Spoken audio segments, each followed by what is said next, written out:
it's Gab, and I'm reviewing Snow White and the Huntsman, the latest Snow White story after Mirror Mirror a few months ago, and this one is supposed to be more sophisticated, more mature.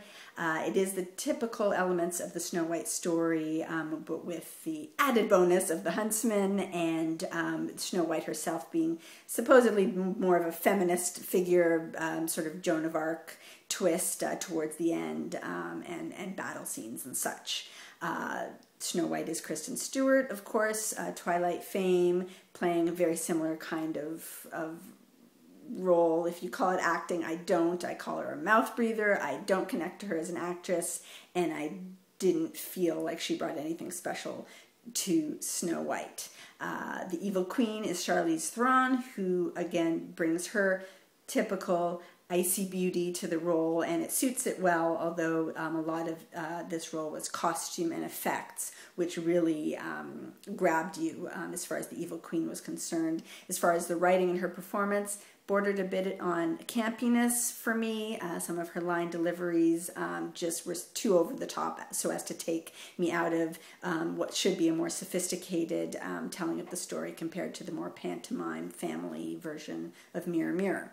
The huntsman of the title is Chris Hemsworth, Thor, of course, and at this point it's kind of hard to separate him from Thor, especially in this sort of medieval kind of role and with an accent and the dress and the look. He does play the part, look the part very well, but I guess because Thor is so fun that I wanted more fun from his character, and the script just doesn't give him that. Fun should definitely be derived from the dwarves, who are a great little band of actors, and again, they are fun and they look the part, but not as much as I was hoping for, expecting. That's really what I can say about every element of this film. The action wasn't as much or sophisticated as I was hoping for. The performances I didn't find anything wrong with, although nothing particularly extraordinary.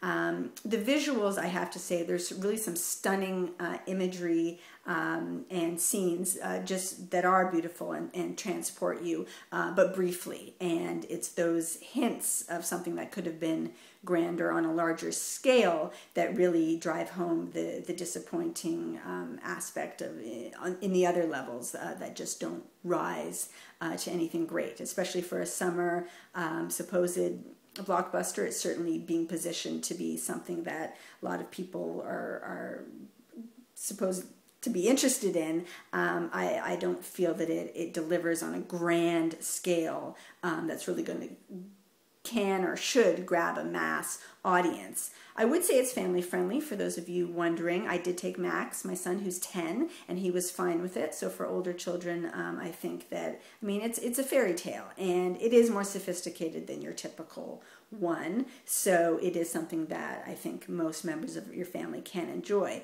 But is it a must for the summer? Is it a must for your Cineplex dollars as opposed to later on? I don't think so. I can't say you got to run out and see this. But it was entertaining and charming on a very middle ground. I'll give it 3 1/4 Gabs. That's Snow White and the Huntsman. Thanks for watching.